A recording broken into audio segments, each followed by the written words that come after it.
Assalamualaikum warahmatullahi wabarakatuh. Selamat pagi teman-teman. Semoga semuanya dalam keadaan sehat dan tetap semangat. Di pertemuan kali ini saya akan mencoba menyampaikan materi konservasi air tanah dan daerah aliran sungai. Yang pertama, kita akan bahas tentang apa itu konservasi air tanah, di mana upaya memelihara keberadaan serta keberlanjutan keadaan, sifat, dan fungsi air tanah agar senantiasa dalam kuantitas dan kualitas yang memadai untuk memenuhi kebutuhan makhluk hidup, baik pada waktu sekarang maupun yang akan datang.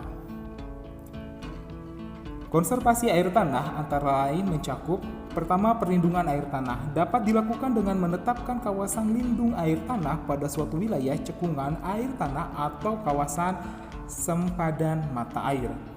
Yang kedua, untuk pelestarian air tanah dapat berupa kegiatan pelestarian fungsi daerah imbuhan air tanah dengan vegetasi seperti reboisasi, pembuatan hutan kota, dan pembuatan jalur hijau, dan teknologi seperti pembuatan sumur resapan air hujan, serta membuat peraturan tentang luas lahan bangunan. Pengawetan air tanah. Upaya-upaya yang dapat dilakukan untuk pengawetan air tanah antara lain menghemat penggunaan air tanah, sosialisasi gerakan hemat air, pemanfaatan air tanah untuk air minum menjadi prioritas utamanya. Konservasi daerah aliran sungai. Menurut Peraturan Pemerintah Republik Indonesia Nomor 37 Tahun 2012, suatu wilayah daratan yang merupakan satu kesatuan dengan sungai dan anak-anak sungai yang berfungsi menampung, menyimpan, dan mengalirkan air yang berasal dari curah hujan ke danau atau ke laut secara alami. Batas di darat merupakan pemisah topografi dan batas di laut sampai dengan daerah perairan yang masih terpengaruh aktivitas daratan.